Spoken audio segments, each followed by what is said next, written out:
ሰላም፣ ይህ ድሪም ስታርት ላብ ነው። በዚህ ቪዲዮ ላይ አንድ ቡድን ዙሩ ሳያልቅ ያላቸውን ድርሻ መከፋፈል ወይም የድርሻ ክፍፍል ማድረግ ከፈለጉ እንዴት ማድረግ እንዳለባቸው እናያለን። የድርሻ ክፍፍል ከማድረጋቸው በፊት ግን ሁለት አስፈላጊ ነገር ማድረግ አለባቸው። ይህም ዕዳ ያለበት ሰው በሙሉ ዕዳውን ከፍሎ መጨረስ አለበት። እንደዚሁም ቅጣት ያለበት ሰው ሁሉም ቅጣቱን ከፍሎ መጨረስ አለበት። ስለዚህ ቅጣትና ዕዳ መከፈል አለበት ማለት ነው። ያ ከሆነ በኋላ ስብሰባዎች የሚል እንሄዳለን። እዚህ ሁለተኛ ክፍል ላይ እንደምታዩት የድርሻ ክፍፍል እድገት የሚል አለ። ከዛ ከሱ ዝቅ ብሎ የድርሻ ክፍፍል የሂሳብ ማሽን ይመልከቱ ይላል።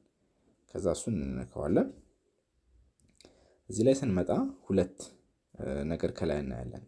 የድርሻ ክፍፍል የሂሳብ ስሌት በቡድንና በአባላት ይላል። ስለዚህ በቡድን የሚለው ውስጥ እንደምታዩት ጠቅላላ ቁጠባዎች ወደ 46900 ብር አለ። የአገልግሎት ክፍያ 4980 ብር አለ። መቀጮ 340 ብር፣ ልዩ ልዩ 200፣ ጠቅላላ ትርፍ 5520 ብር ይላል። ከዛ ደግሞ ቁጠባና ትርፍ 52420 ብር ይላል። ስለዚህ ይህን ካለየን በኋላ መግለጫዎቹ ወደታች ሄደን የድርሻ ክፍፍልን ይቀጥሉ እንላለን። ልክ ይህን ስንነካው እንደምታዩት አባላት ጋር ወደሚለው ጋር ወሰደን ማለት ነው። ከዛ እዚህ ጋር እያንዳንዱ አባል የቆጠበው ጠቅላላ ብር ወይም ደግሞ ስንት ዕጣ እንደገዛ፣ ስንት ትርፍ እንዳለ፣ ቁጠባውና ትርፉ ስንት እንደሆነ፣ የተገመተው የድርሻ ክፍፍል ስንት እንደሆነ የሁሉንም ያሳያል ማለት ነው። በእርግጥ ልክ ክፍፍሉን ስንጨርስ ለሁሉም በጽሁፍ መልእክት ይደርሳቸዋል ያላቸውን። ያም ቢሆን ግን ይሄንን ማስታወሻ ብንይዝ በጣም ጥሩ ነው። ለምን በኋላ ላይ የተለያየ ጥያቄ ቢነሳ ጥያቄውን ለመመለስ ስለሚረዳ ማለት ነው። ስለዚህ ወደታችን እንሄድና የድርሻ ክፍፍሉን ይቀጥሉ እንላለን። እርግጠኛ ኖት አሁን ክፍፍል ማድረግ ከጀመሩ ከታቀደው ጊዜ ሰሌዳ ቀድሞ ይካሄዳል። እርግጠኛ ኖት ክፍፍሉን አሁን ለመጀመር ይፈልጋሉ? አሁን እንላለን። እዚህ ጋር ይመጣል ማለት ነው። ስለዚህ እዚህ ውስጥ እያንዳንዱ አባል ምን ያህል እንደሚደርሰው እዚህ ጋር እንደምታዩት የአባላቱን ድርሻ ለማሳየት እና ለመደሰት ከዚህ በታች ካሉ ስሞች አንዱን ስም ይንኩ። ለሁሉም አባላት የድርሻ ክፍል ካጠናቀቁ በኋላ የድርሻ ክፍፍልን አጠናቀቅን የሚለውን ንኩ ይላል። እዚህ ጋር እንደምታዩት ያሳያል ማለት ነው። ስለዚህ እንደዚህ በማድረግ ሁሉንም የድርሻ ክፍፍል ያጠናቀቁ የሚለውን መንካት እንችላለን ማለት ነው። ከዛ እዚህ ጋር ሌሎች ፈንዶች ይላል። ማህበራዊ ፈንድ ወደ ቀጣይ ዙር ይተላለፍ ወይስ አሁን ይክፈሉ? ማህበራዊ ፈንድን ወደ ቀጣይ ዙር ይተላለፍን በለው። የኢንሹራንስ ፈንድ ግን አሁን ይከፋፈሉት። የትምህርቱን ፈንድም አሁን ይከፋፈሉት። የቡድን ቢዝነስ ፈንድም አሁን ይከፋፈሉት።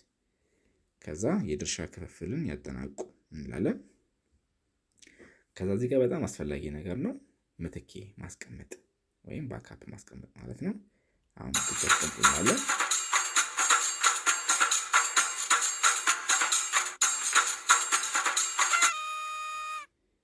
ተሳክቷል። የእርሱ መለያ አሁን በበይነ መረቡ ላይ ተቀምጧል ይላል። ከዛ ቀጣይ። ስለዚህ ዙሩን ስላጠናቀቁ እንኳን ደስ አለዎት የሚል ይሄ ሜሴጅ ይመጣል ማለት ነው። ከዚህ በኋላ ምን ማድረግ እንችላለን? ከፈለግን አዲስ ዙር ወዲያውኑ መጀመር እንችላለን። ካልፈለግን ደግሞ ይውጡና በኋላ ላይ ይጀምሩ ማለት እንችላለን። ስለዚህ ቡድኑ ዝግጁ በሆነበት ጊዜ ላይ ወጥቶ እንደገና በኋላ ላይ መጀመር ይችላል ማለት ነው። አሁን ለማሳየት ያህል ግን አዲስ ዙር ይጀምሩ የሚለውን እንካ እንጀምር። አዲሱ ዙር መጀመር ቀላል ነው። በዚህ ምናሌ እያንዳንዱ ደረጃ ላይ ሲያልፉ የአሁኑን ቅንብሮች በመገምገም ለውጦችን ማድረግ፣ አዲሱን ዙር ማቀናበር፣ አባላትን መጨመር ወይም ማስወገድና አዳዲስ ኮሚቴዎችን መምረጥ ይችላሉ ይላል። እሺ እንላለን።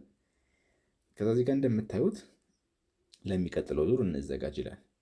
ከዛ የቡድን መግለጫ የሚለውን ስነካው እንደምታዩት በፊት የተመዘገበው እያንዳንዱ ነገር እዚህ ውስጥ ተጽፎ አገኘዋለሁ ማለት ነው። እያንዳንዱ ነገር አለ፣ ምንም ነገር ሳይጠፋ ይጠብቀኛል ማለት ነው። እዚህ እያንዳንዱ ነገር ማለት ነው። ስለዚህ እንደ አዲስ እንትን ማለት አያስፈልግም። ከዛ በሚቀጥለው ቪዲዮ ላይ አዲስ ዙር ይመዝገቡ የሚለውን ይሄንን በሚቀጥለው ቪዲዮ ላይ አብረን እናያለን።